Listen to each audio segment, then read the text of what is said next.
Would you ask Mr. Harral to come back in, please? Thank you.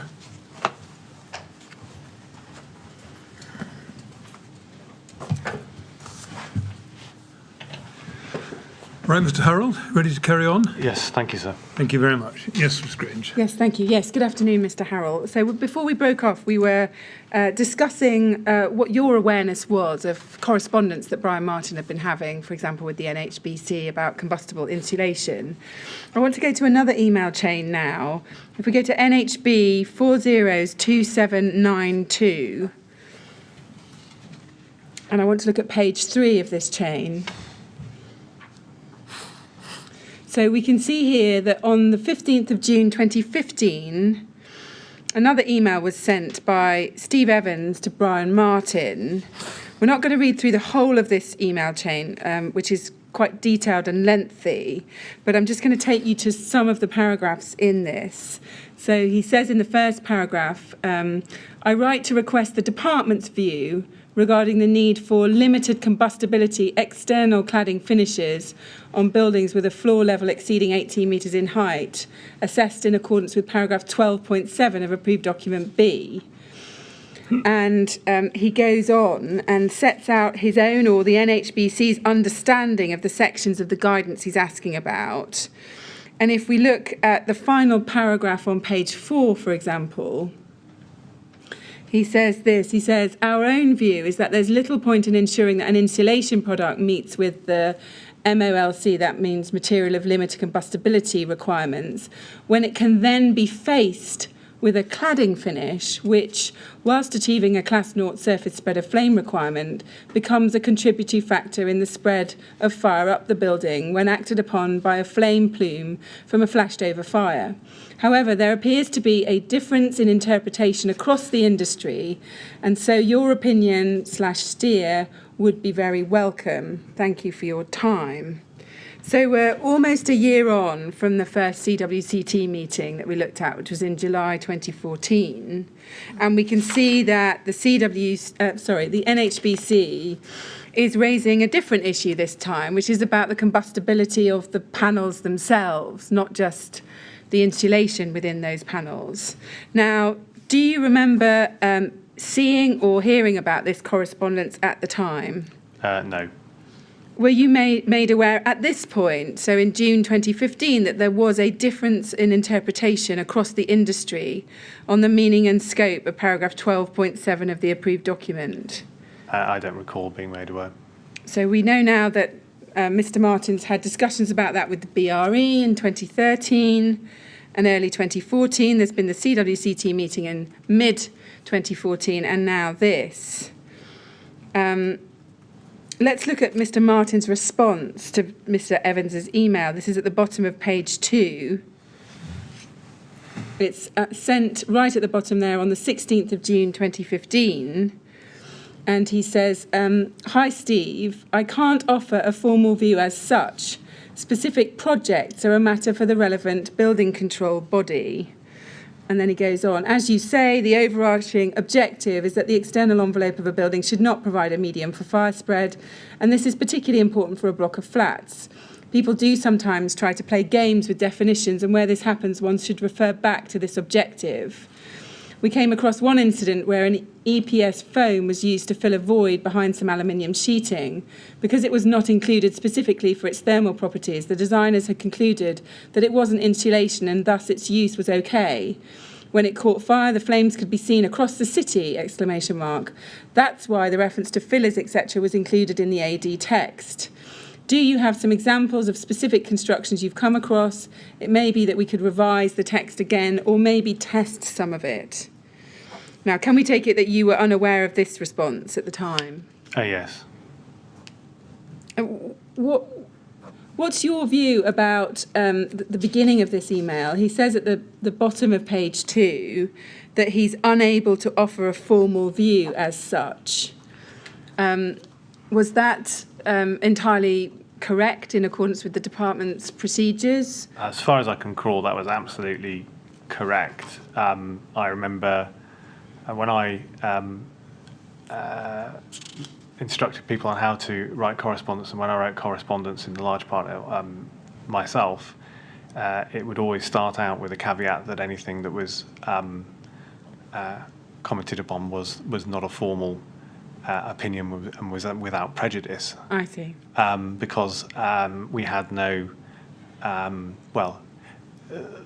formal opinion on compliance rested with the High Courts, etc., etc. So, yes, it's right to say that a formal view isn't being issued. Right. I mean, in the second sentence, he says specific projects are a matter for the relevant building control body, but he's not being asked about a specific project, is he? He's being asked by the NHBC more generally about the interpretation of this clause, yes? I need to look at the email again, but I don't think we need to do that. I think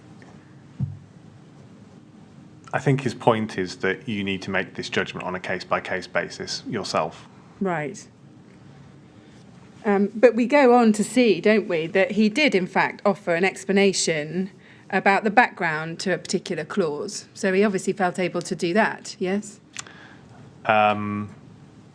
Yes, because I don't think he's expressing a view as to what would comply or not.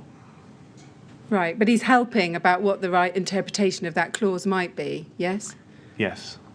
Or at least in this email he is, or appears to be trying to.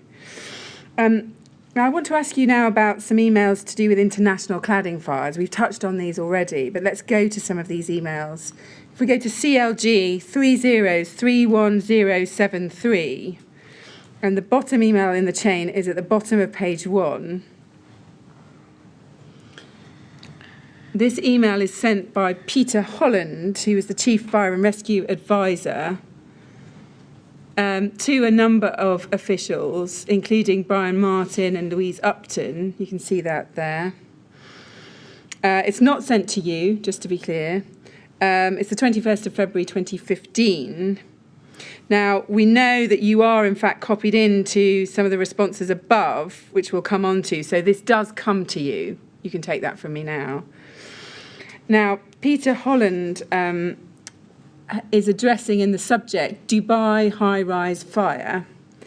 And he says in the first paragraph, the fire last night in the badly named high-rise Torch building appears to have spread rapidly up the outside of the building due to inadequate or non-existent fire resistance in the external elements of the structure. They have had previous fires in Dubai where this has been a similar problem. Thankfully, it appears that the internal fire precautions have worked well enough to enable the circa 2,000 occupants to escape safely. Brian Martin will be able to confirm that this shouldn't be a problem in this country. Peter. And then if we go up the next email in the chain, we can see that Mr. Martin replies and he copies you in at this point. Do you see that? Bob Leadsom and yourself, you're copied there. It's the 25th of February 2015, 21st of February 2015.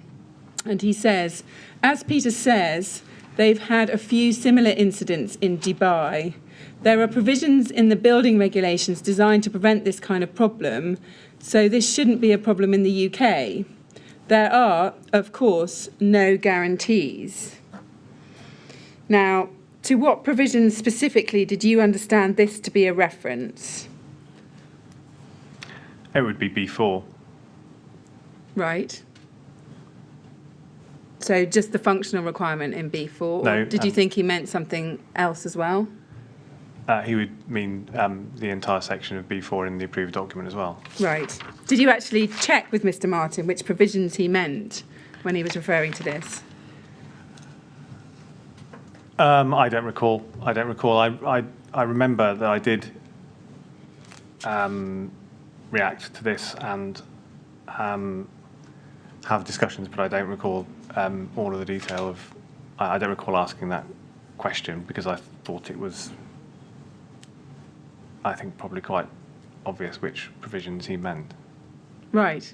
And you thought it was obvious which provisions he meant in the approved document as well as just in the functional requirements? Yeah, I don't recall whether I had to ask about that or whether I did ask about it. What did you make of Mr. Martin's final words? There are, of course, no guarantees. Because the system's fully devolved and we don't actually directly control what happens, there is always a decision-making process that is in the hands of others. Yeah. Do you remember discussing that with Mr. Martin about the extent of risk of this occurring in this country? No. Well, I don't have a recollection of. I don't recall what we did discuss at that time, to be honest. Yeah. Did you understand at this time that this fire involved ACM with a polyethylene core? Did you know that?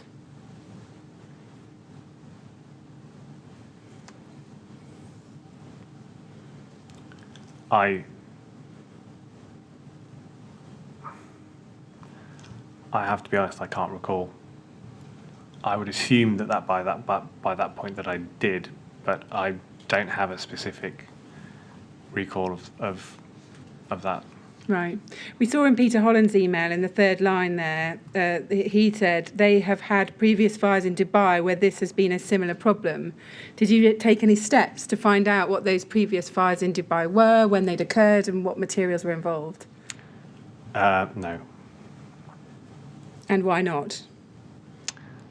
Because I think at this stage I did look at the provisions in the regulations. I recall, I think, sense checking the requirements that they had, and they seemed to me to be adequate to cover this risk. So I thought that we had adequate requirements to control the use of combustible materials. Okay, we'll come back to that checking in a moment. If we go to the top email in the chain, we can see you send a response only to Brian Martin, and you say, so this is again on the 21st of February 2015, you say, "You're on the ball, !" Big fire though. Similar problems in China, I understand. Their high-rise building stock will prove to be an energy-intensive and dangerous liability. Now, what did you understand about similar problems in China? What problems specifically were you referring to in this email? Well, I'd forgotten about this, but I think there had been some cladding fires in China as well. And what did you know about those fires at this point? Did you know what materials were involved in those fires? I don't think I would have known what materials were involved in the fires, no. I mean, you go on to say their high-rise building stock will prove to be an energy-intensive and dangerous liability. It seems that you know something about the regime in China which has led to these fires. I visited my brother who lived in Shanghai in, when was it? 2008, perhaps. It's not relevant. I had visited my brother, and I'd witnessed the construction standards that were being used there, and the buildings were all air conditioned for heating and cooling, and badly built. They were energy intensive because they didn't have much insulation in them.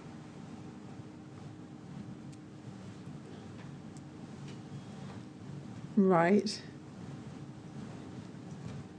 So they didn't have much insulation in their high-rise building stock will prove to be an energy-intensive and dangerous liability. They were energy inefficient buildings that were badly constructed. I see. Okay. Now, if we turn briefly to your witness statement now and look at page 19, paragraph 64,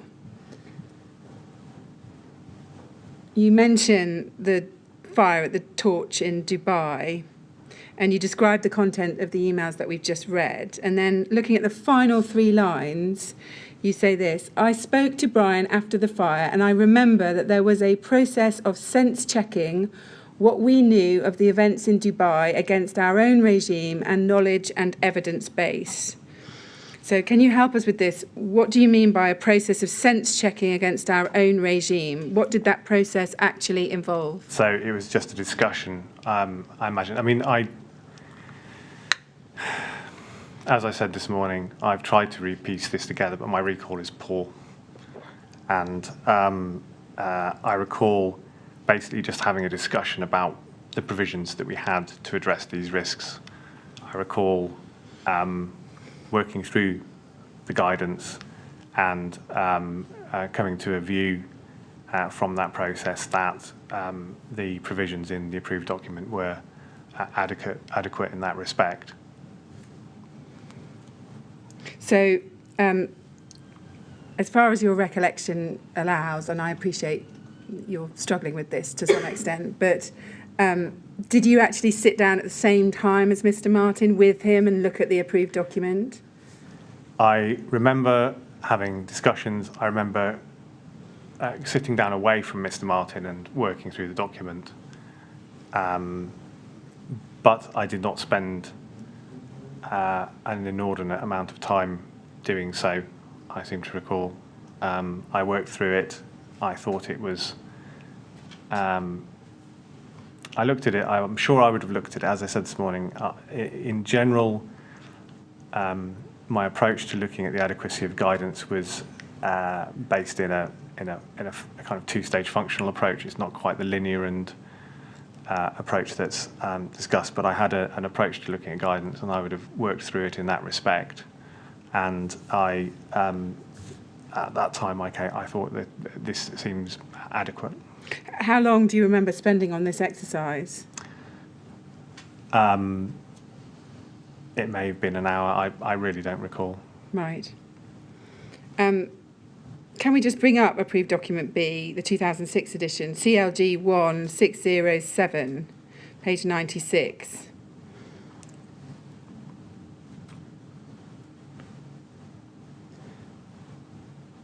Do you have a recollection of looking at the guidance in section 12 at this time? I would have done, yes. And do you remember looking at section 12.7 that deals with insulation materials and products? I would have done, yes. Was it this particular piece of guidance that you thought or were led to believe addressed the potential problem posed by ACMP panels at height? No, not solely this piece of guidance, because the approach I always took was one that started with the functional requirement and worked through the guidance as a whole. I see. But do you remember this clause being part of your consideration at the time? It would have been, yes. When you say it would have been, what gives you that because I worked through confidence? the section as a whole. Right. And had you had a discussion with Mr. Martin before you looked at this about which parts of the guidance you should look to which address this particular matter? I don't recall.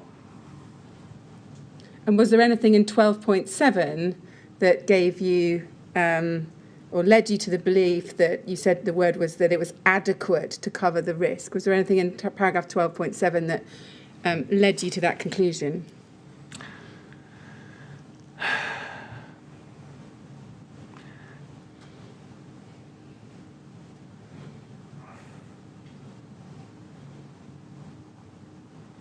So this may seem small, but the use of the word gaskets implied to me that this was relevant to a whole range of systems and products, such as windows, doors, curtain walling, rain screen cladding, as well as to the other materials that were listed. But it says not including gaskets.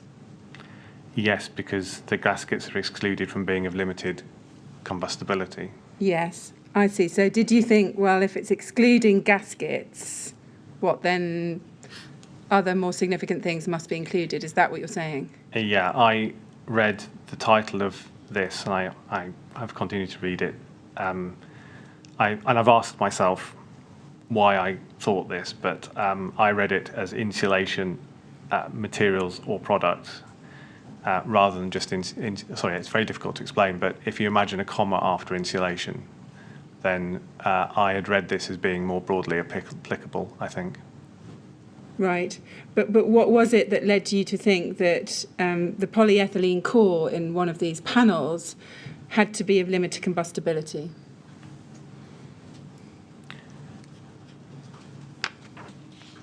Because I can't remember. I can't recall. I mean, I asked you yesterday whether you thought this guidance was clear that ACM PE panels shouldn't be used if following this guidance, and you didn't answer that, but the word you used was adequate. Now, can we infer from that you didn't come away with the impression that this guidance was clear about whether or not ACM PE panels could be used?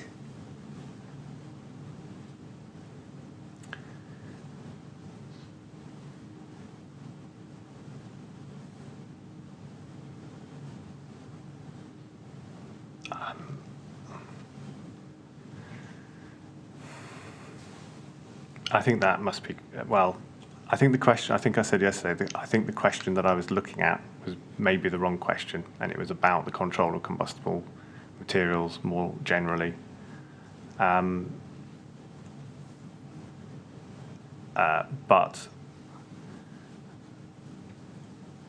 so I thought, but in combination with the remainder of the section, and I have to admit, I tended to look at the guidance in the approved document through the lens of a building control body exercising its functions.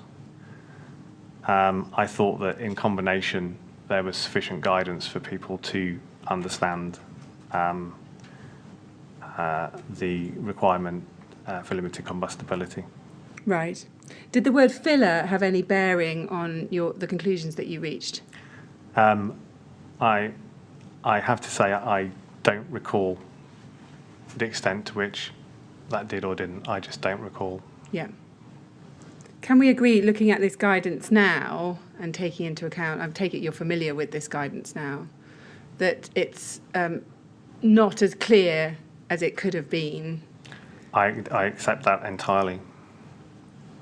And that, can we also agree that once you knew you'd had these events in Dubai with ACM PE being used in that way and the dangers that were clearly being highlighted based on that, that you should have been looking to make sure that this guidance was crystal clear on that point?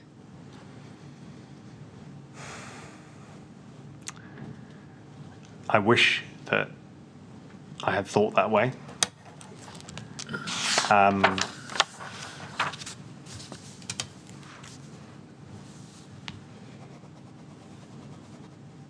The whole way that the technical parts were managed was reliant on the system working within the functional approach. We were not a highly proactive, reactive regulatory function. We were a behind-the-curve function. We had huge logistical barriers in front of us to amend guidance, and I recognise we could have done some other things perhaps, but the kind of bar that would be set to require a change, and I recognise we were in the process of looking at ADB at the time, was high. I'm sorry, it's just we had become, personally, I'll speak for myself, I shouldn't say we, I had become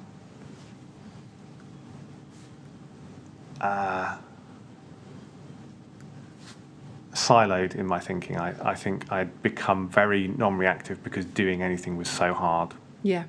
And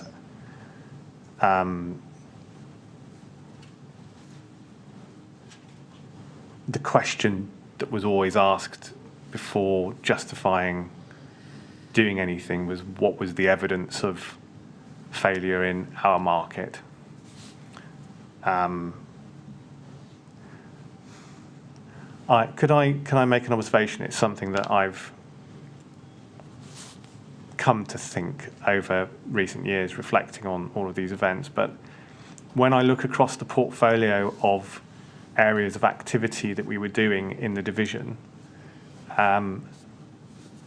in terms of health and safety, they are all areas where there is very clear or substantive evidence of failure in the English marketplace. So even things like overheating or ventilation, moisture difficulties, we had substantial evidence of failure. And the system, because we couldn't see into the compliance piece in the middle, So if you imagine we're here setting standards, compliance, building control and industry over here, and then outcomes, we are responding, I think, to the outcomes. So I think what I'm trying to say is that the system as a whole, the entire way that it was structured, was inherently unresponsive to issues in the middle ground. And that was exacerbated by economic policies that dominated a regulatory framework. Ms. Grange, can I just come in there? Of course. Because the question has been, excuse me, going through my mind, which perhaps I should have asked you earlier, but I think this is an opportunity to raise it again. We saw in the correspondence with the NHBC that it was said that some building control officers were allowing insulation that was not of limited combustibility to be used above 18 metres. Do you remember that? Yes, I do. And your last answer prompts me in that context to ask you this. In the view of the department, as you understood it, who, if anyone, was responsible for ensuring that the compliance element of the system, building control officers, were actually doing their job properly? Well, I'm very glad you asked that, sir. There was a separate policy team in the division who had responsibility for the Building Act, the building regulations, all of the associated legislation, the Party Wall Act, oversight of the building control system, oversight of building control bodies to a degree, and they had policy responsibility for how the system delivered compliance. This is, where we have got to is this is a functional system of regulation that has become prescriptive in its application, or at least people are taking the most prescriptive, advantageous position that they can. The system failure, I should say that team, again, was rarely more than 3 or 4 people. They also had oversight of competent person schemes. So they were tasked with a fairly light touch oversight role for building control bodies, to the extent that we couldn't even compel them to provide information to the department if they didn't want to when we asked for it through the BIPSAG scheme. I thought you said they were in your department. Sorry, I thought these were people in your... No, the people are in the department, but the people who had oversight of the building control system had very weak information levers over building control bodies, even let alone the directional monitoring of their behaviours. Private building control inspectors were overseen by the Construction Industry Council approved inspectors register, or SICAIR. Local authorities were effectively managed by the local authority building control, effectively managed by the local authorities. With public sector responsibility. The 84 Act may have been appropriate when it was introduced, but neither the central government system role and remit or powers were particularly amended from 1984 onwards, and neither was the role, remit, powers, insight, and oversight on a technical or compliance basis, but the system was progressively liberalised over that intervening 33-year period. I'm sorry, is it okay if I carry on? Because I'd like to make a couple of points. Yeah, when you finish answering my question. Sorry, Chair, I've forgotten who I'm speaking to. That's all right. No, he's the most important one, don't worry. The 1984 Act has 2 absolutely critical flaws. One is a failure for any requirement for independent periodic review. I was raising this issue from 2014 onwards in particular because I had a background in governance of architecture registration where this was an absolute mandatory requirement. I put that in place for them. So there's no requirement for periodic review, and that is a core policy consideration that should have been picked up at some stage in that 33-year period. There's no powers or ability to directly survey or intervene in the market or compel the market to cooperate. And in combination, the evidence never comes forward to identify that the system is failing.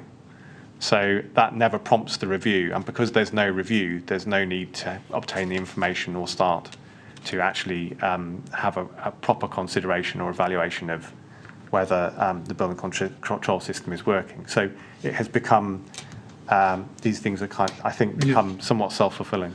Well, I see that, but although every now and then, as we've seen from the run of emails which I was mentioning, the information does come forward.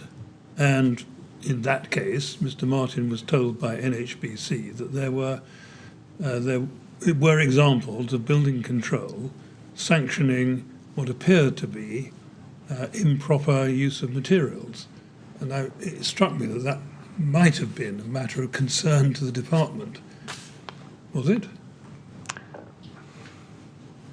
Well, yes. But I think that yes, of course it is, but you still don't have the right posture or shape to respond effectively, is my sense. The functions in, so I think about the technical function in particular, and I think about the way that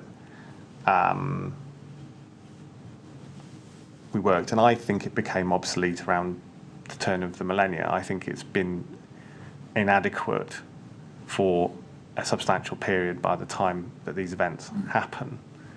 But the opportunity to address those defaults starts to disappear as soon as you get into a better regulation agenda, which says actually regulation's bad. What we want to do is kind of push back on doing more. When you've already got a light touch regime, push back on that, and then into a deregulatory agenda that further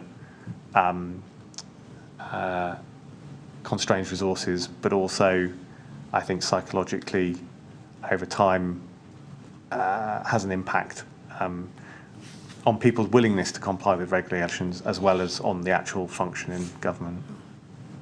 Well, thank you very much. That's helpful. I'm sorry to have taken you out. No, not at all. No, it's all very helpful. Thank you. Just in terms of this point about your policy colleagues who did have some oversight of building control, I think you told us before the lunch break that when NHBC was raising these concerns about the use of combustible insulation at height, effectively it was you, Mr. Leadsom and Mr. Martin that dealt with that. You didn't take external advice. You didn't communicate with others in the department. Does that mean that you didn't inform your colleagues in the policy teams dealing with building control that you'd been notified that there were these building control problems? I don't recall speaking to them. You would need to ask Mr. Leadsom, because he line managed that team as well. Right, well, we can do that. Just going back to this sense checking exercise that you referred to in your statement and we were discussing, is it fair to summarise some of your evidence like this, that you were reading this document generously and through the lens of the fact that it was going to be very hard to change that document, and therefore you were perhaps applying a very low threshold as to when you would consider it was adequate? Is that fair?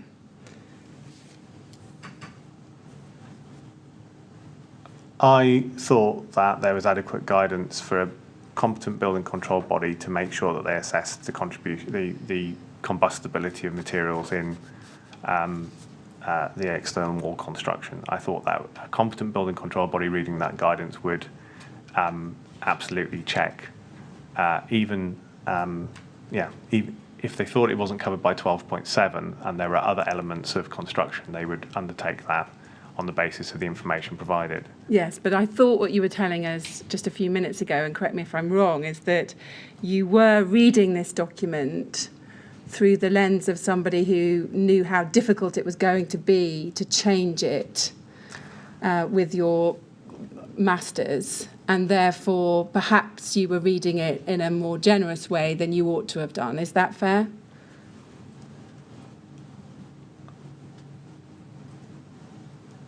I think that psychologically we were just beaten up, frankly.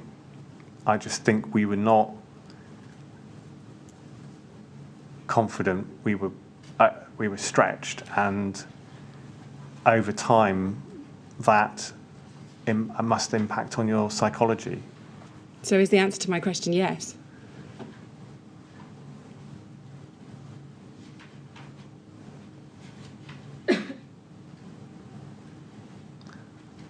I don't think I was trying to be over generous. I thought I was trying to be realistic. Now, can we also be clear, what did Mr. Martin say to you at the time about the extent to which our own regime, as you describe it, addressed this potential risk? I think we would have had a discussion about filler material having been introduced in 2006. But as I say, I've tried to reconstruct these conversations in my mind, and I can't actually find an actual recollection. Do you remember how confident Mr. Martin was that the guidance was adequate? I don't recall. You don't recall at all? No. Do you recall pressing Mr. Martin on how clear he thought the guidance was, testing him, saying, well, you're reading it that way, but couldn't it be read this way? Was there any challenge to him? No, I did not challenge Mr. Martin enough. When you say, no, I did not challenge Mr. Martin enough, you mean on this specific occasion? I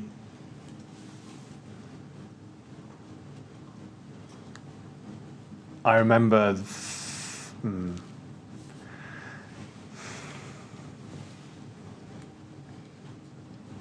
Well, because I can't recall the conversation, but if I am not...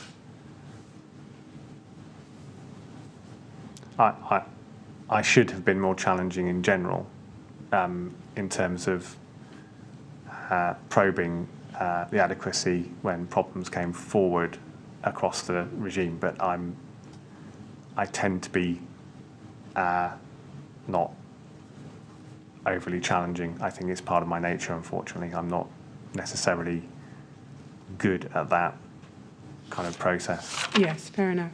Now, you refer in your statement to the fact that you sense-checked what we knew against our own regime and knowledge and evidence base. What do you mean by that specifically? Knowledge and evidence base. I think what I meant at the time was whether we had any evidence of ACM use in our market. Right. And what did you conclude about that? I must have concluded that there wasn't evidence that it was being used. But surely all you would have had at that point is just no evidence on the point, no evidence either way. So wasn't the next logical step to find out whether such products were being used on high-rise buildings in the UK? Of course, looking back, you are absolutely right. We are doing these kind of sense checks on the guidance on a daily, weekly basis as queries come in. We've got into a habit of relying on our own understanding.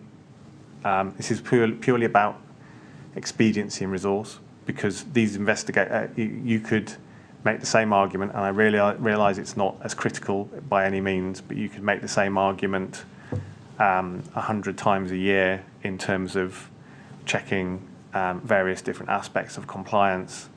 And we had no mechanisms to allow us to do that. I mean, we could have bid for funding research, we could have taken it forward, I fully accept that, but there's no readily available, deployable mechanism to understand what's happening in the marketplace.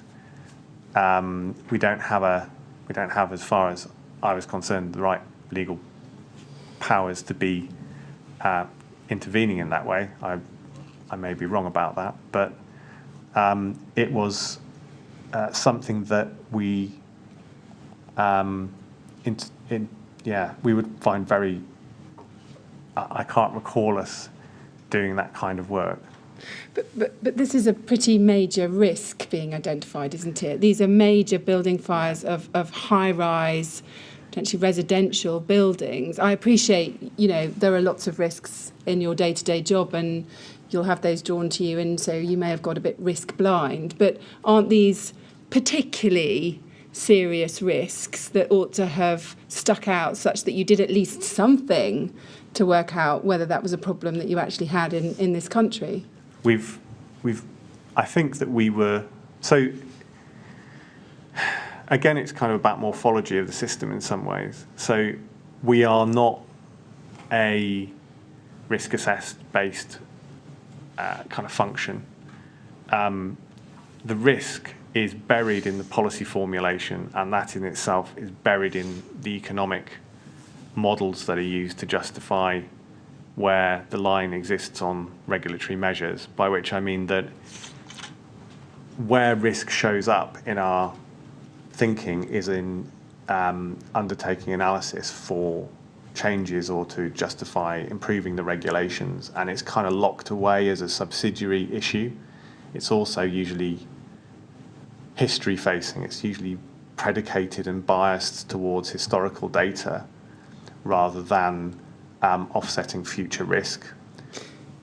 Yes, I follow that, but again, you've had fires that have happened. They might not have happened here, but they've happened involving these materials. So there was an evidential base showing the risk. Wasn't it just common sense to anybody looking at this information that it was screaming out for somebody to check whether we had this problem in the UK?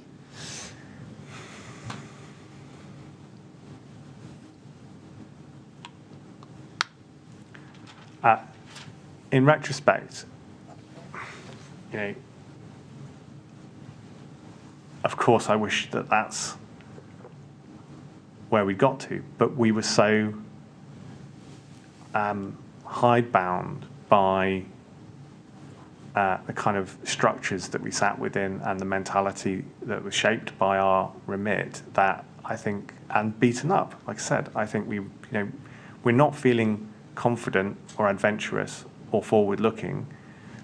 When I took over the head of technical policy role in 2014, my ambition was to return this area of policy to a minimum level of life. I thought it was suffocating, and that was my focus. And I ended up finding that boundary was almost impossible to move towards. Anyway, so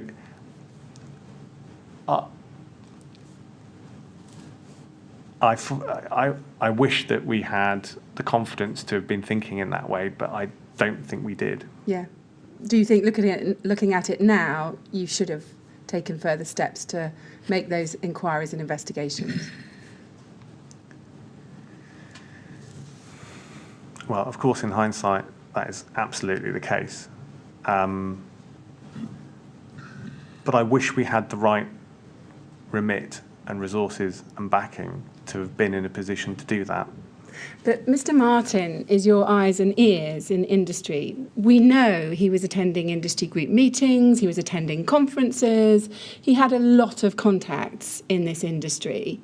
He wasn't totally siloed away from it, and we've seen again and again, and we'll see more, that he's being fed back some pretty serious information about the risks.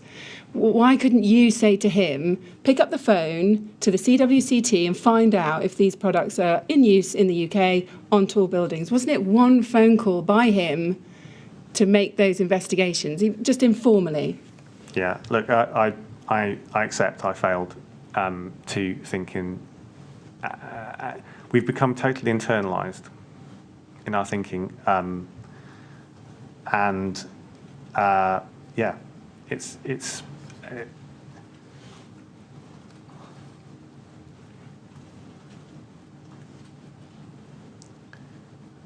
yeah, I can't say anything more than that. I'm sorry. I'm normally, yeah. It's uncharacteristic of me not to react. I don't think that personally I have, the information that's coming to me is sporadic and fractured, and I'm not putting the picture together, not least because I am absolutely mentally over capacity delivering other exercises that we've been tasked with. Yes, okay. Now, in January 2016, there was another major fire at a 63-storey hotel called The Address downtown in Dubai. If we can go to another email chain, HOM 30s43106.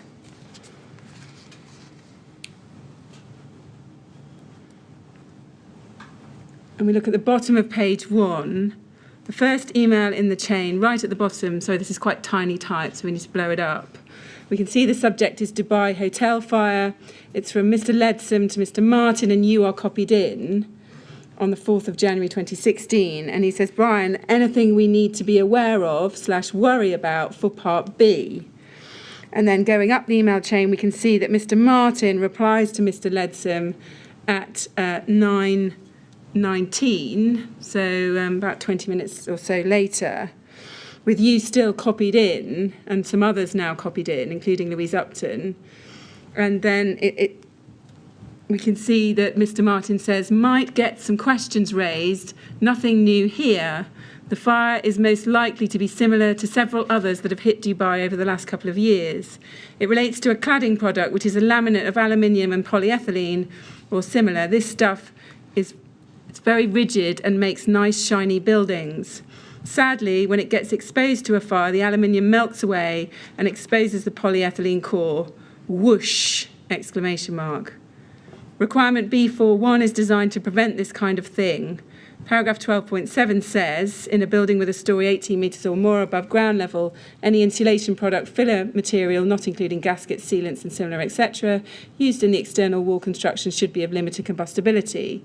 The polyethylene core of the offending product would be considered as a filler material, so should not be used over 18 metres. Brian. So that's his response. Now, looking at the last line of that email, did you understand what Mr. Martin meant by it would be considered as a filler material?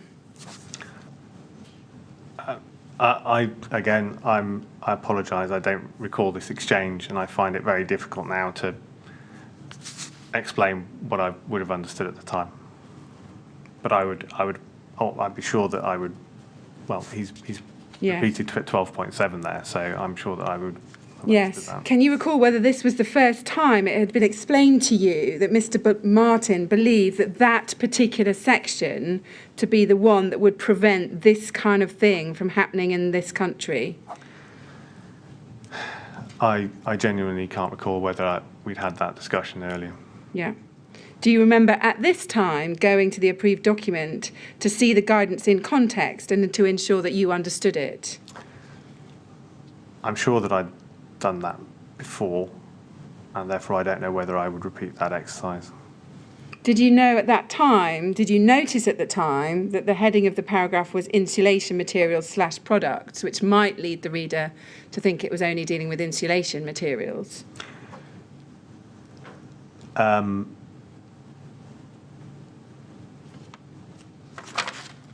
I had misread or interpreted that title differently consistently. Right. I thought it had application to a wider range of products. As I said, the reference to gaskets suggested to me that it was not limited to insulation alone. Were you aware at this time of the debate and confusion within industry about the meaning of this paragraph of the approved document, and specifically in relation to whether or not the term filler material did in fact capture the core of an ACM panel? I don't believe I was aware of that debate, no. Can you think of any possible reason, given that Mr. Leadsom's email was specifically directed to whether or not there was anything for the division to worry about in Part B, can you think of any reason why Mr. Martin did not tell you at this stage that there was confusion and debate that had been running on within the industry about this matter? Sorry, could you repeat the first? Yes, can you think of any possible reason? So we see that Mr. Leadsom is saying to Mr. Martin, anything we need to be aware of or worry about for Part B. Can you think of any possible reason why Mr. Martin isn't telling you and Mr. Leadsom about the fact that he knew full well there was a debate about this within the industry. He knew full well that the BRE had raised concerns, that the NHBC had raised concerns, that the CWCT had raised concerns. Can you think of any reason why he wouldn't communicate that in this email? No. I mean, he should have done, shouldn't he? He should have had a much longer email which explained that this was an issue that had been rumbling for some time and on which pretty authoritative bodies had raised concerns, yes? I would have wanted him to, yes. And he should have done, shouldn't he? Yes. At this time in January 2016, do you know whether any steps were taken to ascertain whether such products were on use on high-rise buildings in the UK? I don't believe we did. I don't believe we took any such steps. So you didn't ask Mr. Martin to seek any informal feedback at this stage. So this is the second time this has been brought to your attention in 12 months. Yeah. Now, I want to take you to some correspondence now from February 2016 between Brian Martin and Nick Jenkins of the cladding consultants Booth Muri. If we can go to CLG 3031093. And if we go first within this to page 5.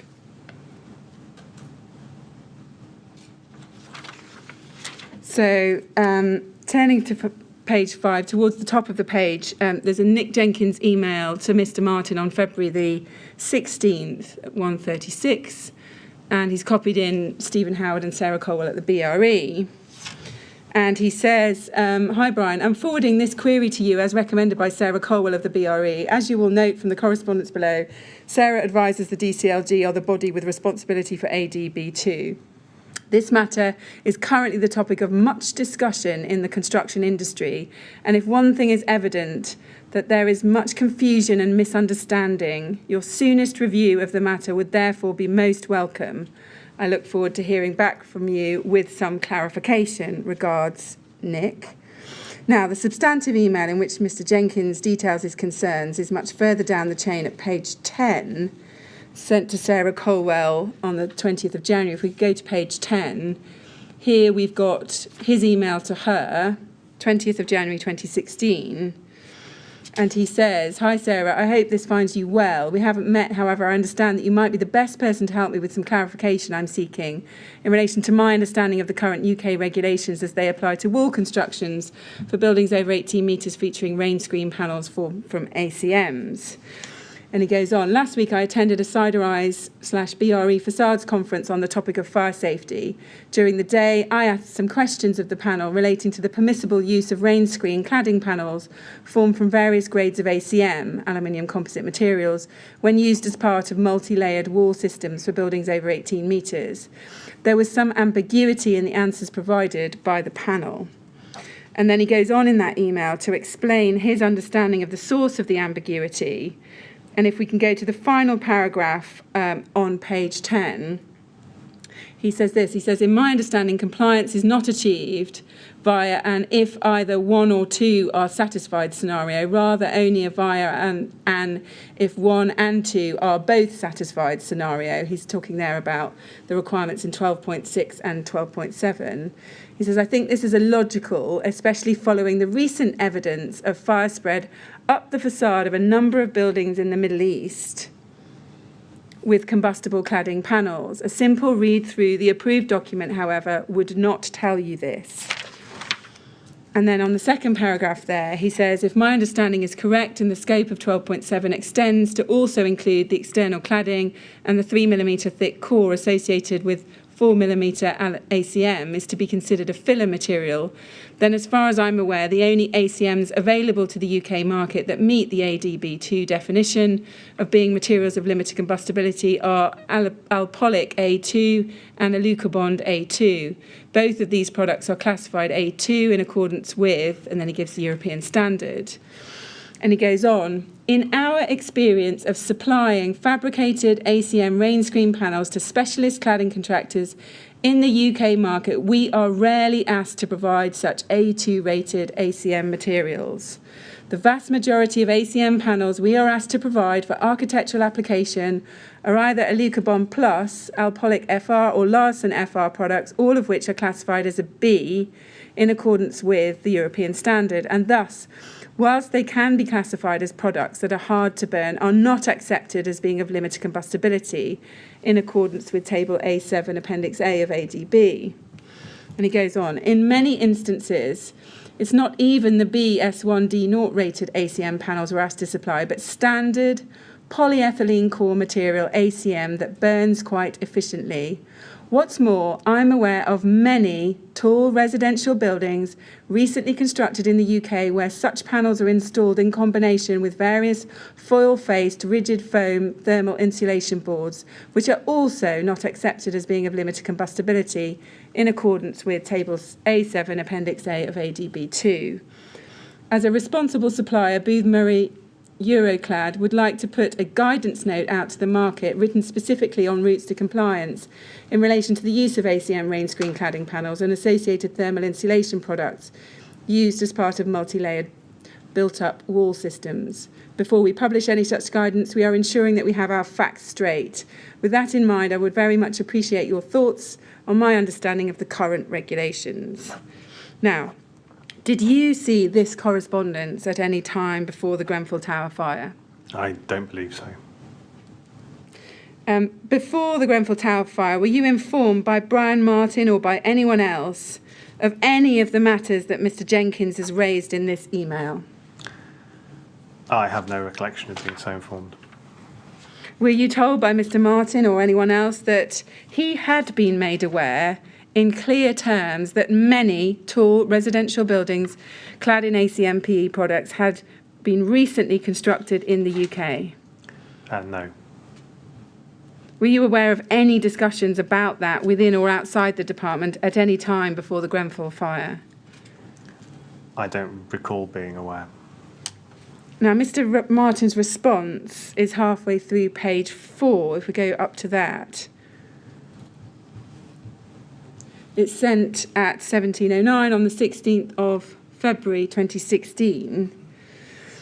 And he says this, hi Nick, it's for the designer and the building control body to consider if requirement B4 has been met. ADB gives guidance on this by saying that the external walls should not provide a medium for fire spread in tall buildings. It then offers two approaches, a set of rules or a full-scale test.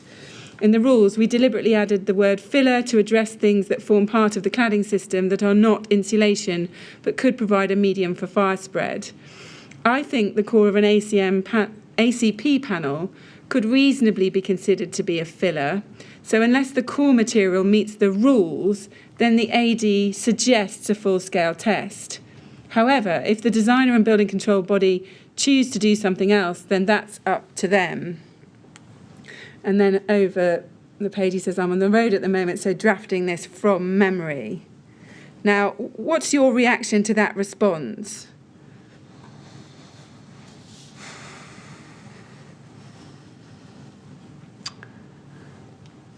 Perhaps we could go back to look at the bottom of page 4 where we can see. Well,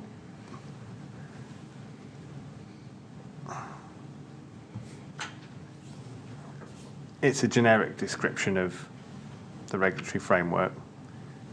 Clearly, I don't know if Mr. Martin has read the email chain all the way to the bottom at that point, if he's out on the road. But, I mean, there are truthful statements there, but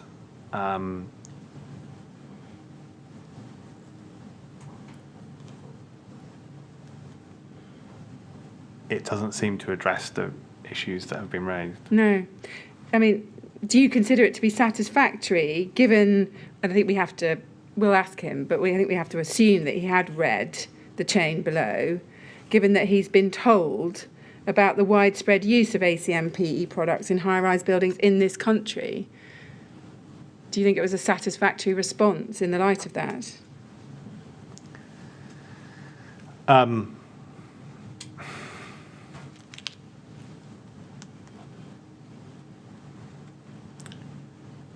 it may be I think it's the issue of the question as to why that is not then escalated.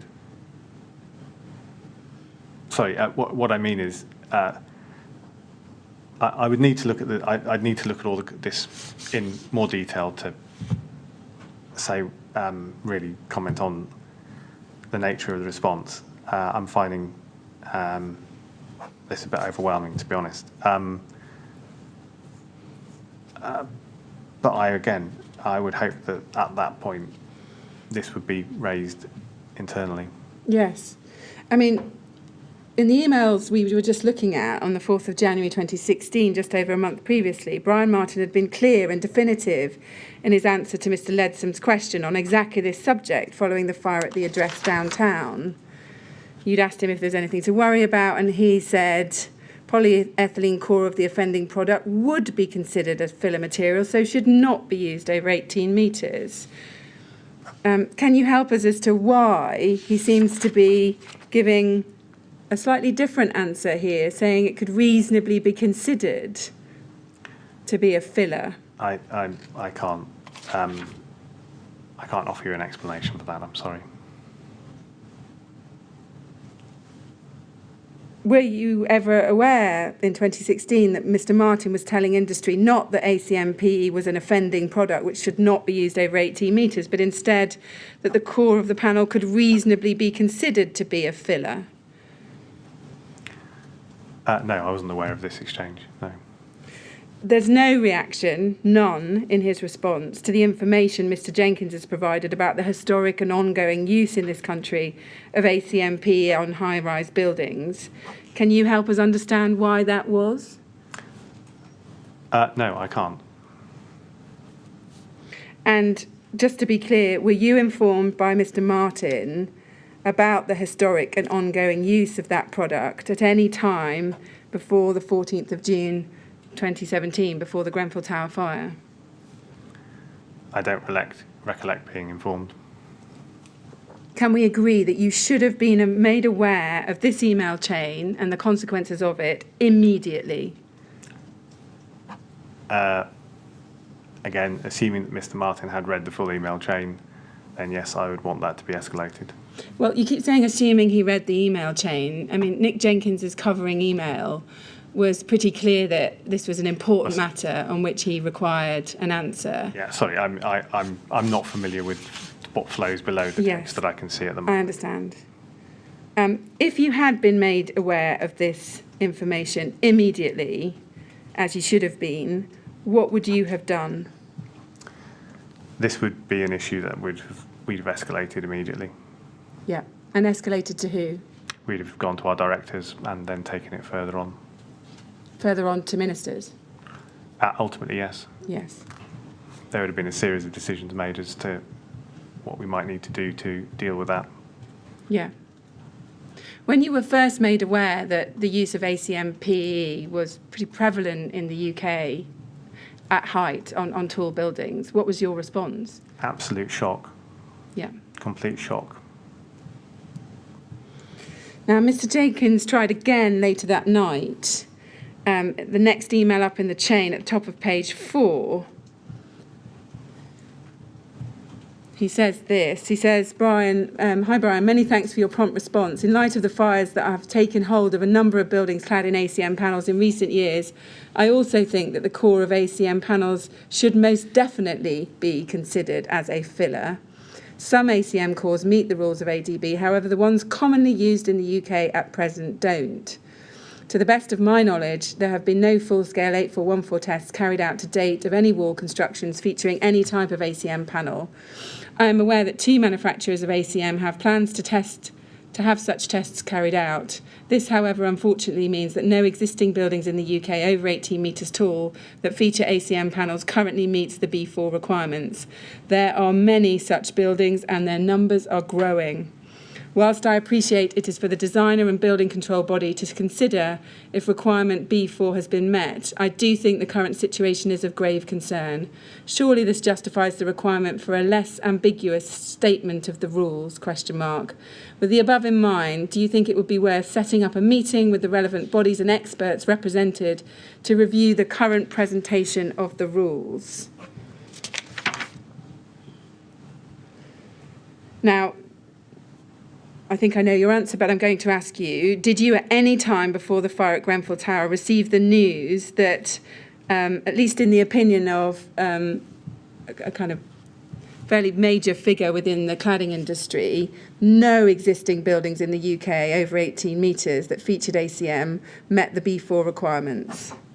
I have no recollection of that. Did you ever receive the news that there were many such buildings and their numbers were growing? No. It was plainly a life safety matter of the utmost seriousness, which needed to be addressed urgently, a red alert situation. Do you agree? Yes, this should have been escalated. As far as you're aware, did any of that information reach the ears or desks of any other senior official or any minister? As far as I'm aware, no. And can you help us as to why it didn't? No, I'm afraid I can't. Now, if we go to the bottom of page 2, we see Mr. Martin's response the following morning, 17th of February 2016. He says, "Thanks, Nick." And then over the page, he says, "I'm not sure the text is really all that ambiguous, given that it must cover all forms of construction. People often argue that it isn't clear when they're trying to justify doing something that is clearly wrong. I'm not entirely sure that even the ACM products that have flame retardant cores would meet the rules of thumb in the approved document, so it'll be interesting to see if any of them get through an 8414 test. But that's just my opinion. We've recently commissioned a survey of Part B users with a view to feeding into the next revision. In the first instance, it might help if you put your views into that, please."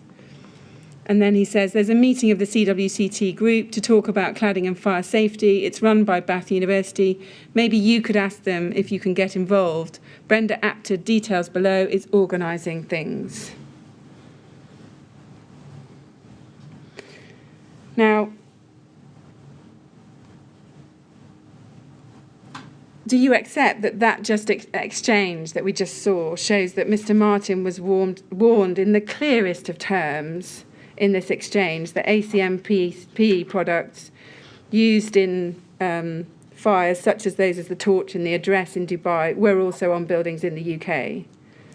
That seems very clear from this correspondence. Yes, and he was also informed in clear terms that this situation was widespread, historic and ongoing. Without reviewing the text, if that's what the text says, then yes. And Mr. Martin, we can see, was asked repeatedly in this exchange to provide, or at least consider providing, a clear and unambiguous statement of the requirements and guidance on this subject as a matter of urgency, yes? Again, without actually reviewing the text, I will take your word that that's what it says.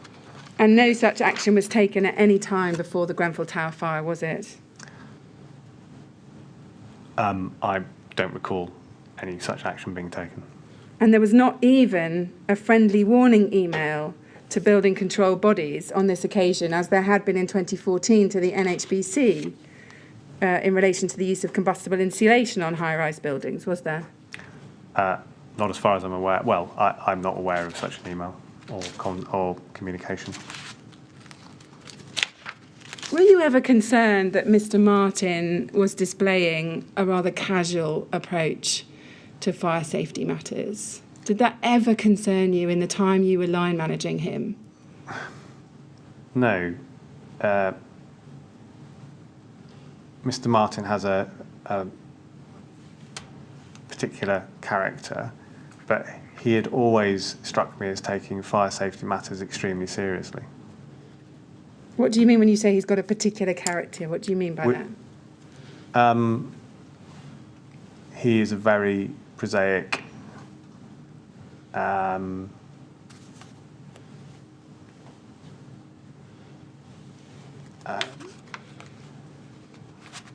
concise person, and he expresses himself in a particular way, which may often or at times give an impression of casuality. But my knowledge of Mr. Martin was that he always took fire safety matters very seriously. He was very passionate about fire safety, in my experience. Did you ever have cause to reprimand him or discipline him for being dismissive, for example, in email exchanges about matters of fire safety? I never received, no. If Mr. Martin was someone who you understood and worked with him and he was taking fire safety matters seriously, can you help us understand how these warnings were ignored by him as fire safety policy lead in the department? I'm afraid I don't understand. You can't offer an explanation as to why he would have ignored these warnings at this time? No, I can't. Now, we know that on the 17th of March 2016, Mr. Martin attended a second meeting of the CWCT fire group. Again, were you aware at this time, March 2016, of Mr. Martin attending a meeting of that group? I don't recall. Were you told anything at all about the meeting after it had taken place, but before the fire at Grenfell Tower?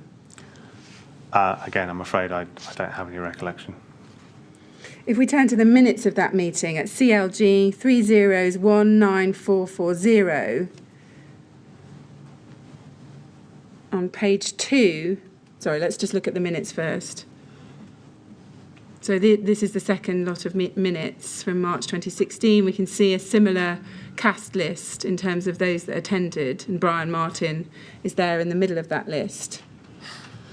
And if we go to page 2 of these minutes, under the heading Combustibility of Material, it says, Approved Document B, Clause 12.7, requires insulation and filler material in the external walls of tall buildings to be of limited combustibility.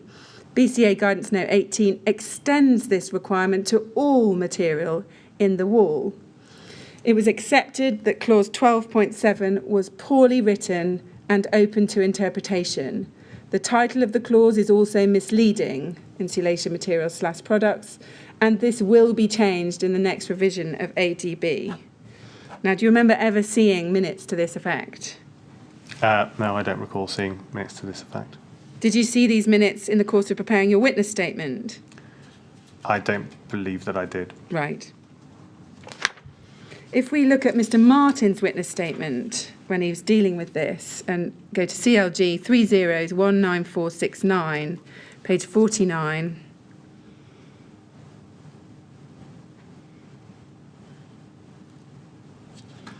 Paragraph 138, he deals with this meeting.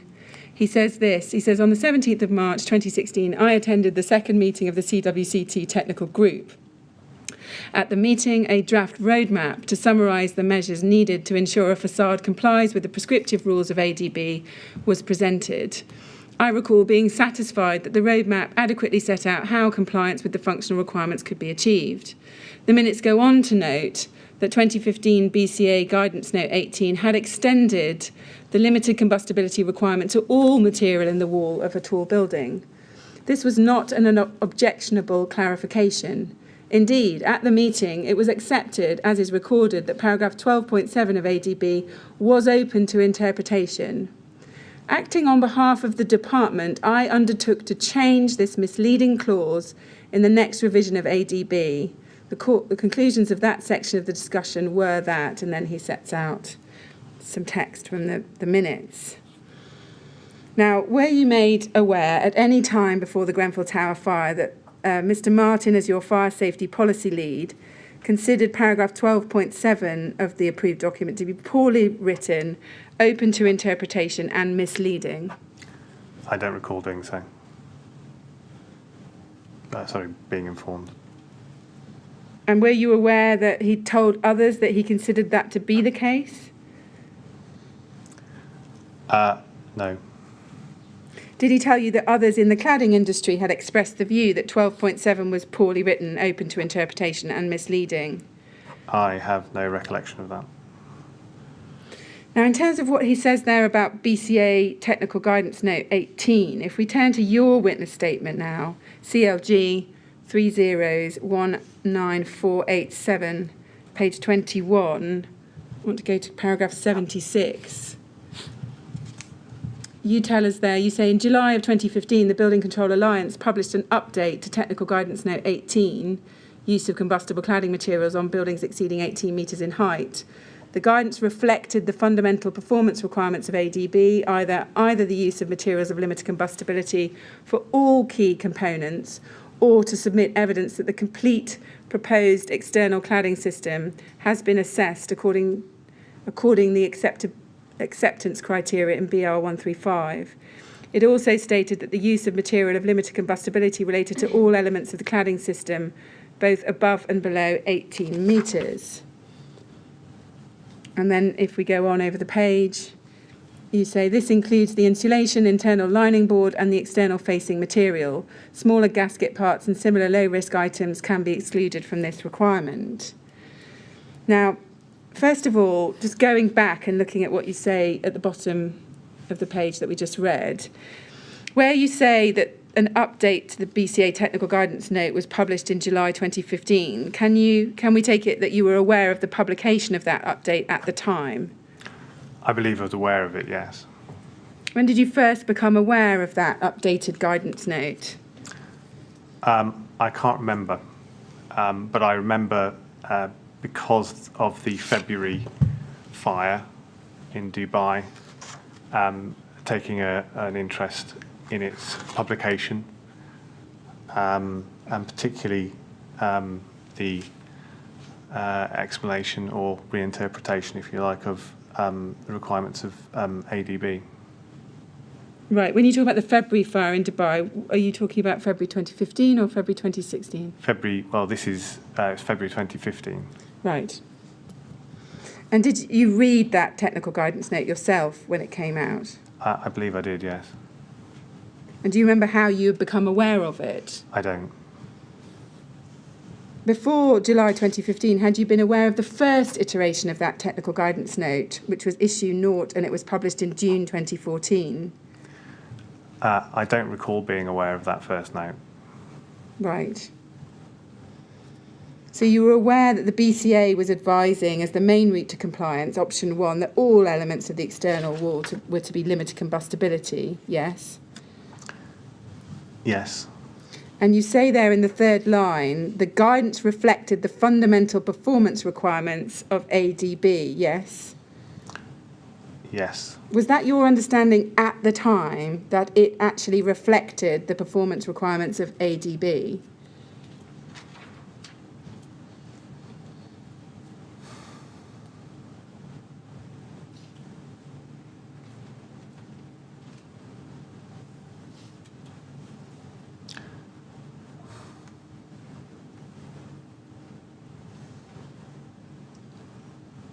I think I'm.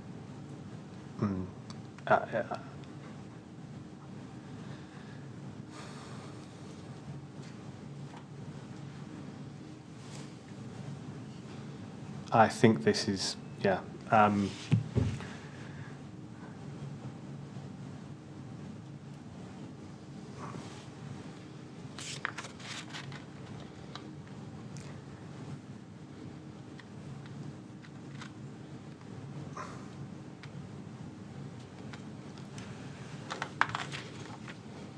afraid that my understanding of this has become A bit very blurred. confused. Yes. Yeah. Because can we agree that there wasn't anything within the approved document that told you that all elements of the wall needed to be of limited combustibility, was there? No, it extends further than that. Yeah. Yes, so this BCA technical guidance note was going beyond the guidance in approved document B, yes?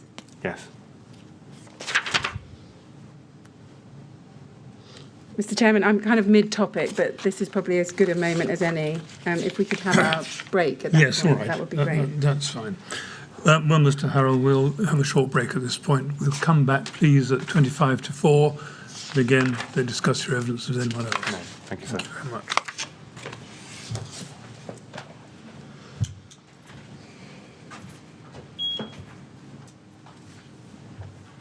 Right, 25 to 4, please. Thank you.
Would you ask Mr. Harral to come back in, please?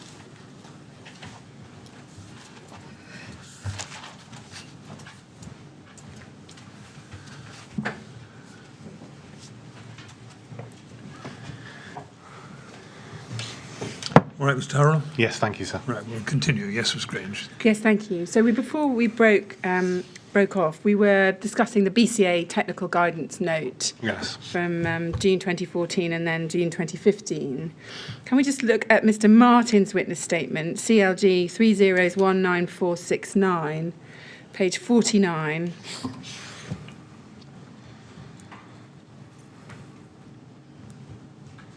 And if we look at paragraph 138, if you look in the fifth line down, if we pick it up 5 lines down, he says the minutes go on to note that 2015 BCA Guidance Note 18 had extended the limited combustibility requirement to all material in the wall of a tall building. And he's talking there about the minutes of that CWCT group meeting from March 2016. And he goes on and says this, this was not an objectionable clarification. Indeed, at the meeting, it was accepted, as is recorded, that paragraph 12.7 of ADB was open to interpretation. Yes? Now, a requirement which is being extended from applying to insulation and the core of composite panels to also include all elements of the wall, including the external surfaces of the walls, was not a clarification, was it? It was a change. Can we agree that? A change to the guidance note. Well, it wasn't changing approved document B, but it was different from the guidance in approved document B. Oh, sorry, you're referring to the proposed amendment to the text of ADB. So, Mr. No, Martin, I think the point that Ms. Grange is making is that the BCA guidance note said that the limited combustibility requirement applied to all elements and that was an extension. Therefore, it was a change of substance to what was in ADB. That's the point, isn't it? exactly. Yeah. Yes, I accept your point. Yeah, so it's not a clarification, is it? It's doing something over and above what the approved document's done. So, I accept. I'm finding a lot of this very hard to take in, but I accept that I should have identified the lack of clarity in this part of the regulation approved document. Yes. In your experience, was it possible for industry guidance to change or extend the meaning or scope of any provision of the guidance in approved document B? The BCA guidance note was something that people could follow as an option. It was not actually capable of modifying the actual application of the regulations or the statutory guidance. It's industry-led guidance. Yes, exactly. And no revision or amendment to the text was made to indicate this apparent extension to approved document B, was it? No. Were you aware ever of any attempts by Mr. Martin or the department more generally to communicate this new extended interpretation of paragraph 12.7 to a wider audience other than members of the CWCT fire group? No. There would be a reason for not being able to cite the guidance or promote it, though, because the guidance note contained options that weren't contained in the approved document as such. Yes, like the desktop assessment. But you're not aware that there was ever any discussion about communicating a view that when looking at paragraph 12.7, you ought to think about that as applying to all materials or all elements of the external wall? I don't recall having that discussion. Were you aware of any discussions between Mr. Martin and the BCA when this note was being prepared? Did he ever tell you that he talked to the BCA about this guidance note? I honestly don't know. It's possible that he may have mentioned that, but I don't have a specific recollection. If we can go to some emails now, NHB 403453. We don't need to go through the whole of this chain, but if we go to page 2 of it,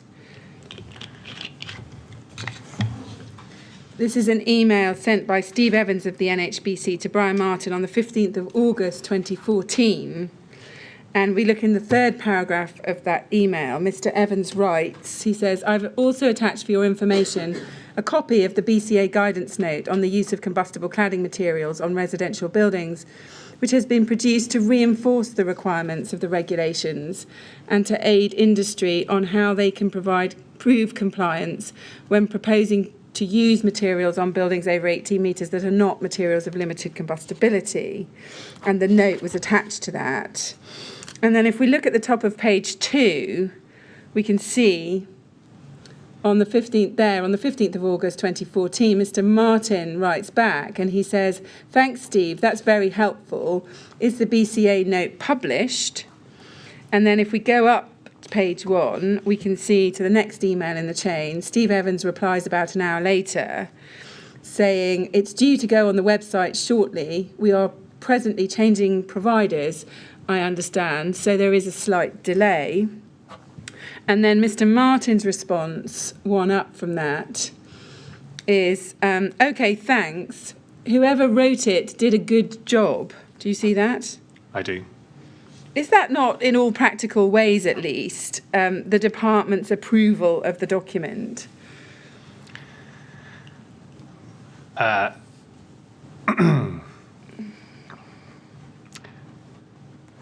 No.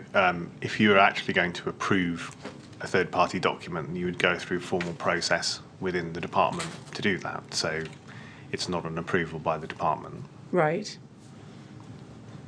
But was that something that Mr. Martin was authorised to do, to not formally approve it, but to, in emails like this, to indicate that someone had done a good job with guidance, indicating he has no problem with it, he's happy with it?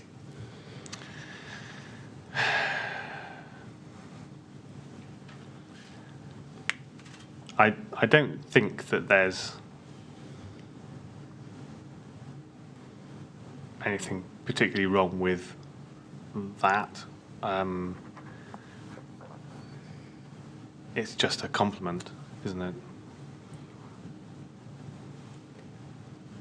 Right, yes.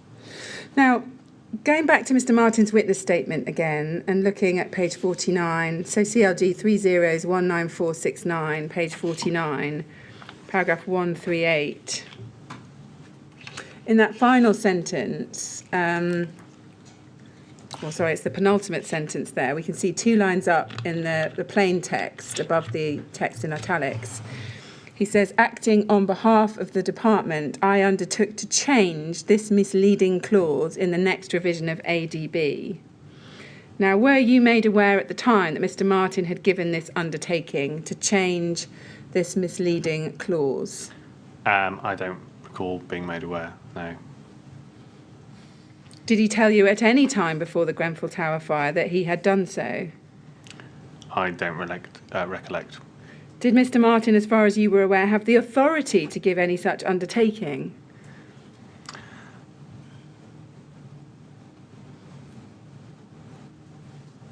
As the policy lead, he could commit to taking that text forward. Ultimately, until it was approved by the department, it was not going to be formally endorsed or approved.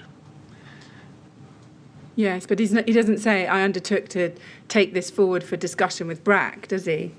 He says, I undertook to change this misleading clause, and we were interested in whether you could help us as to whether, in fact, that was something that he could do.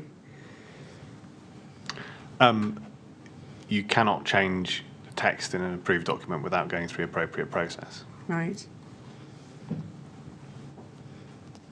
Were you aware at any time before the fire at Grenfell Tower that paragraph 12.7 required amendment? I don't recall being aware. Now, in March 2016, there was no ministerial agreement to a review of ADB, was there? The discussion document was still in the process of being drafted and it hadn't been submitted to ministers, had it? March 2016? I think you're correct, yes. Yeah. And we know that the final discussion document, we looked at it earlier today, did not include any reference to the ambiguity in paragraph 12.7 or any suggestion that the paragraph required change, as we've seen. That's right, isn't it? I think that's correct, yes. Can we go now to another email chain, CLG 1308347.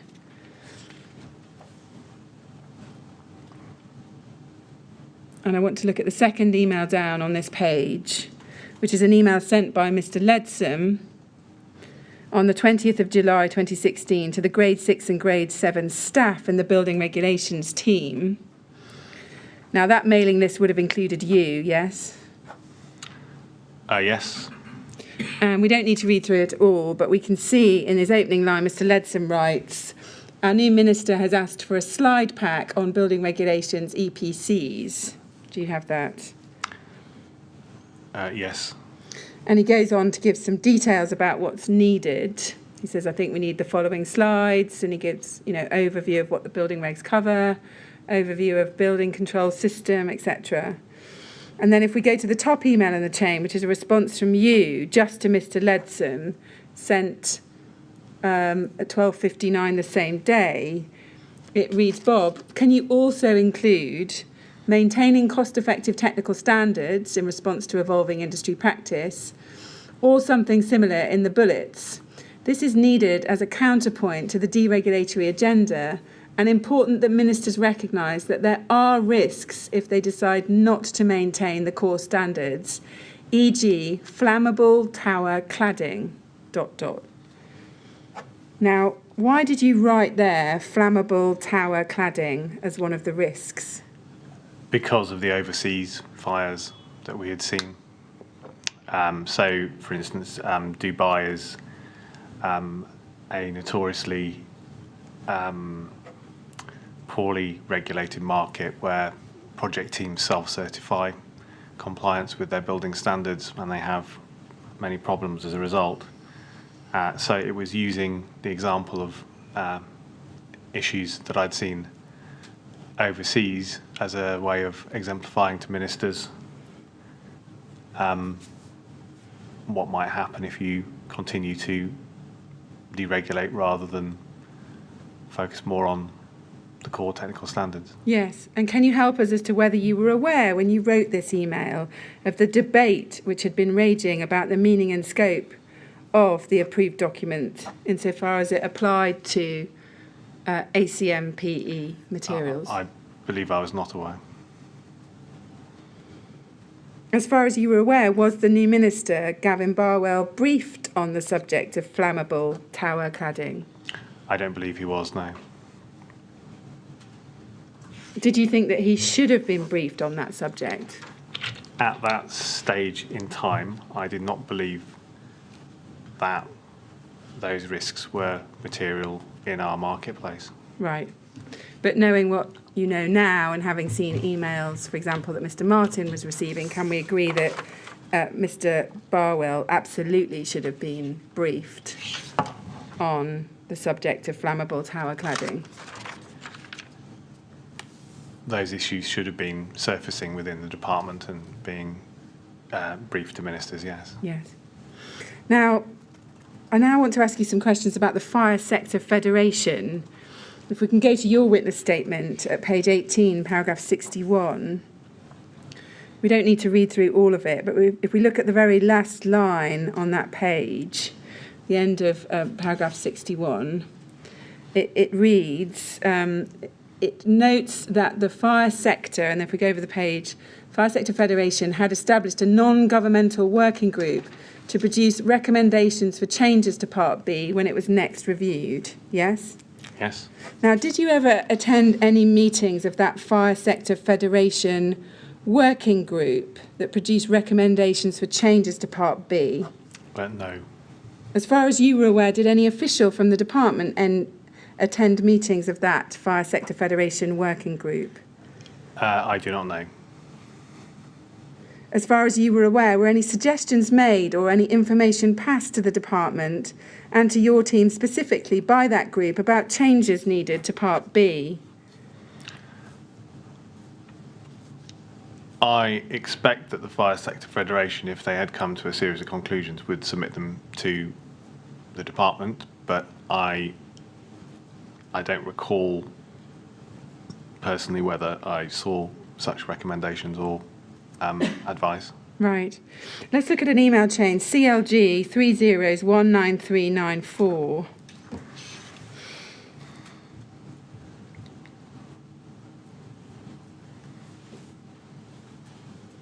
This is an email from Mr. Martin to you and Mr. Leadsom on the 13th of June 2017. He attaches a brochure from the Fire Sector Federation campaign for a review of ADB. Do you see that? Yes, I do recall that, I'm afraid. I was thinking that the timescales we were talking about were earlier, but I do recall this arriving at that time. Yeah. And let's have a look at the brochure that was attached. It's at CLG 30193995. And it's there, and you can see the heading, why does approved document B need to be reviewed? And it says then on the left-hand side in the white text, the last review of the approved document B was carried out in 2006. We have witnessed significant changes to building design and construction over the last 10 years. It is now out of date, placing businesses and communities all over the UK at potentially fatal risk. Now, did you agree in June 2017 that the guidance in approved document B was out of date and potentially fatally so? I didn't believe that was the case. I knew that there were areas that we needed to work on, but I hadn't come to that conclusion. Right. That was to prove to be the case exactly 9 hours later, yes? Yes. On page 4, I want to look at some of the comments that's in some of the figures in there. Now, it's slightly difficult to read, but in white text on the blue background in that column on the right-hand side of the page, there's a heading in the middle, other findings from the Fire Sector Federation and CIC, I think that's Construction Industry Council surveys. Do you see that? I do. And it tells us 92% of Fire Sector Federation members indicate a need to make changes to building regulations and approved document B, yes? Yes. More than half of the Construction Industry Council find the guidance in approved document B difficult to use, yes? Yes. 100% of Fire Sector Federation members agreed the need to address inconsistencies in building definitions, yes?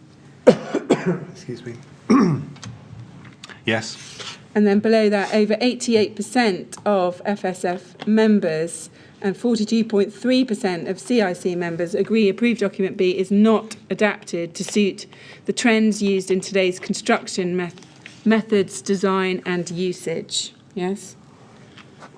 Yes. Do you remember reading this when it was sent to you on the 13th of June 2017? I have a suspicion that I did, but not necessarily. I think I did, yes. And do you remember what your thoughts were about, for example, these survey results? They're pretty stark, aren't they, in terms of what this information is telling you? Yes, but it did. Many of these gelled with what the core ambitions of the simplification process that I'd been trying to deliver in terms of the quality of the guidance. So, improving usability, addressing inconsistencies. I'm not trying to make a point, but yes, I recognise the clear majority of support for these changes. Yes. Now let's look at the way in which Mr. Martin brought this to your attention. Can we go to CLG 30193994? He says both the Federation have been sitting on this until after the election. It's now on their website, and he gives the link. And then he says, I expect our new minister will have this leaflet shoved up his nose at some point soon. Brian. Now, what did you understand Mr. Martin to mean by that last phrase? That the Fire Sector Federation would approach whoever our new minister was, I think it was Alok Sharma at that time, wasn't it, to explain their views. Would you agree that this email is dismissive and casual to the point of being cynical?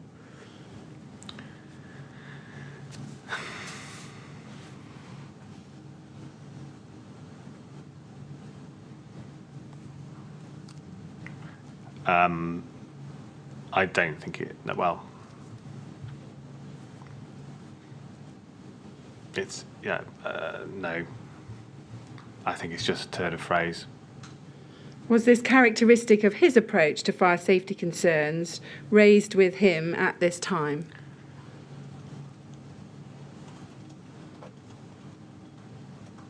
I don't believe so. But can you explain why he's not saying to you, there's some really important information in here about approved document B, how people are using approved document B, what they think of it, how clear it is. If he was taking fire safety seriously, wouldn't that be the covering email he's sending and not this one?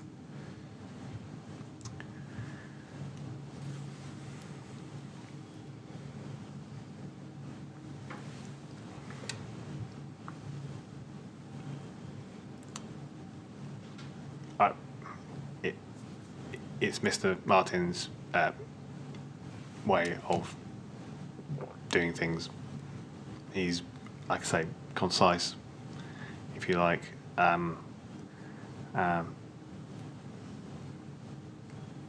don't believe this indicates, or I wouldn't have taken this as indicating at the time that Mr. Martin wasn't taking these issues seriously, but it's an internal communication. It's not meant for... No, I appreciate that, but Further it's not just concise, is it? It's not saying both, here's some guidance, Brian. It's more than that, isn't it? It's being very dismissive before you've even opened the document.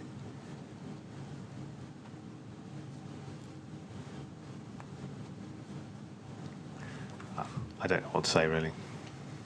Was this characteristic of your division's approach to fire safety concerns being raised by external stakeholders at the time? I don't believe so. All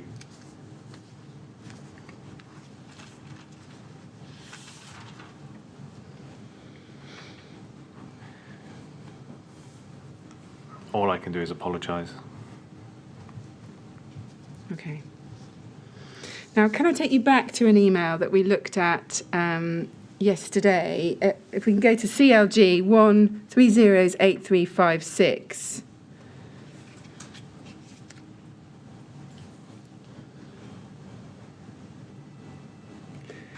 This is your email that we looked at, 27th of July 2016, where you are seeking the release of the 7 work streams reports. And in your evidence yesterday, you said you were using this email to try and pressure the SPADs into releasing these reports. Yeah. Now, I want to look at the penultimate paragraph again in this email. So above the one that's bold and underlined, there's a paragraph that reads, "We do not believe the publication of any of these reports is likely to be of importance/interest outside specific trade sectors and are overall are low risk. They are very important to our work, however." Now, I just want to understand clearly from you what you meant by that first sentence. When you said they are overall low risk, what did you mean by that? So that's a low political risk, i.e. that they are unlikely to contain anything that would be politically contradictory to the government's position or cause embarrassment to ministers. So it's not a life safety or a building safety risk, it's about political risk, which is why the reports are cleared by SPAD's office in the first place. Yes. Were you aware that a number of these reports did raise quite important life safety issues? Yes, and that's why in the second paragraph I flagged that some of the reports have life safety implications. Yes. So, for example, the first report, Periods of Fire Resistance, identified that modern levels of thermal insulation increased the temperatures within a compartment and generated higher levels of thermal radiation. You were aware of that, yes? Yes.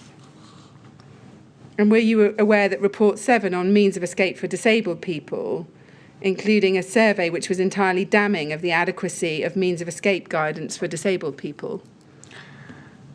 We were desperate to get these reports published so that they could be in the public realm and start to have the impact that was necessary, precisely for those reasons.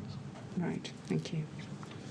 Mr. Chairman, I've come to the end of my pre-prepared questions. If we Right. could perhaps have The usual a break. The usual break, exactly. Yes. Well, Mr. Harral, you may know this, but I'll just explain anyway. When counsel gets to the end of her questions, we have to have a short break, both to allow her time to check she's not missed anything out, and also to allow other people who are following these proceedings from other places can suggest questions that perhaps we ought to put to you. So we'll break now. Do you think 4:15 will give enough time? Yes, I think that will be fine. Right. We'll break now. We'll come back at 4:15 unless we get a request for additional time, which does sometimes happen. Okay. And then we'll see then whether there are any more questions for you. Thank All you, right? sir. Good. Thank you very much. Would you like to go with the usher, please?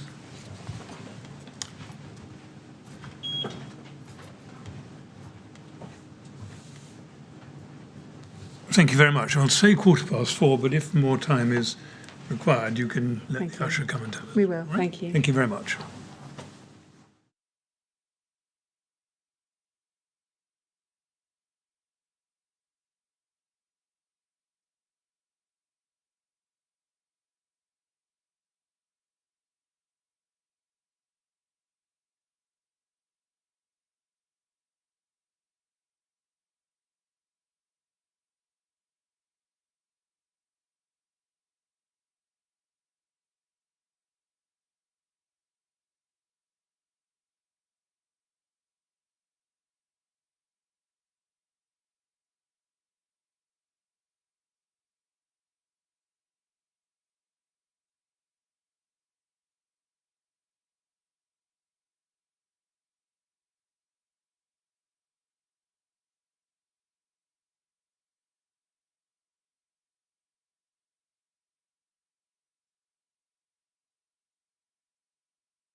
Would you ask Mr. Harral to come back in, please?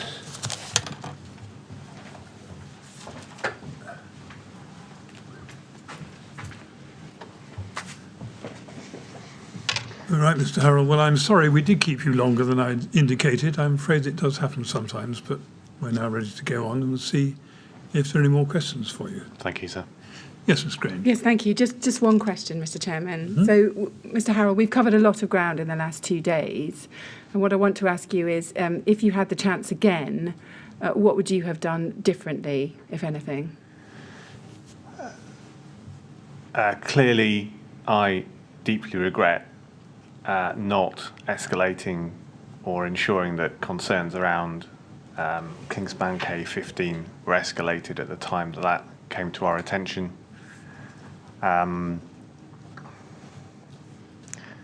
It's something that we should have done, I feel, and I have deep regrets about that.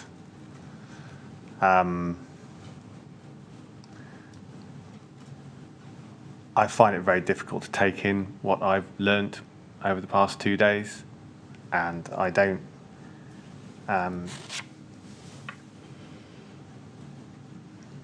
know how to process those into my experience of the other problems that we were facing. If I had my time again, would not be as reticent to load responsibility onto others higher up the chain in terms of the frustrations and concerns in a general sense, and I regret that. I regret not being more confident in the importance of what we were doing.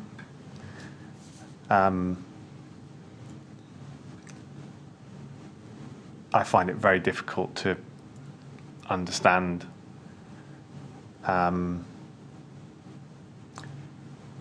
we've actually come to where we are in many ways. I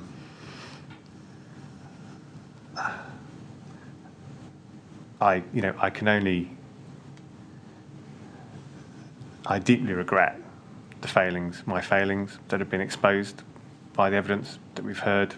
And I can only apologise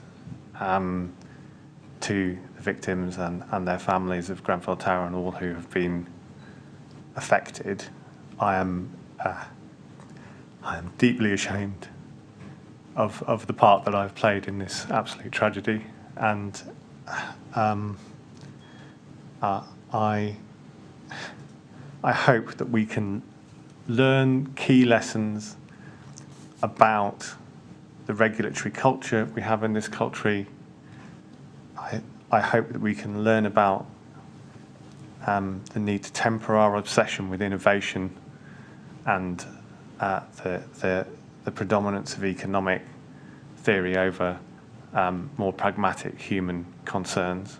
And I hope that we end up with an industry that actually is serving the people it aims to deliver for in a way that keeps them safe. Thank you. Yes. Thank you, Mr. Harral. And we appreciate it's not been an easy experience the last 2 days, but we are very, very grateful for you coming and giving us your evidence. So thank you very much. Thank you. Well, Mr. Harral, I'd like to thank you on behalf of all three members of the panel. It's been, you've given evidence for a long time, and I sense that it's not been an easy experience for you, but we've noted the clarity and sincerity with which you've given your evidence. Thank you, sir. And we have found it very useful to hear from you, because it gives us an insight into what was going on in your department over these years leading up to the fire. So we are very grateful, and it will be very useful to us when we come to make our decisions. Thank you very much, sir. Thank you very much indeed for coming. Thank you. And now you're free to go. Thank you, sir. Thank you.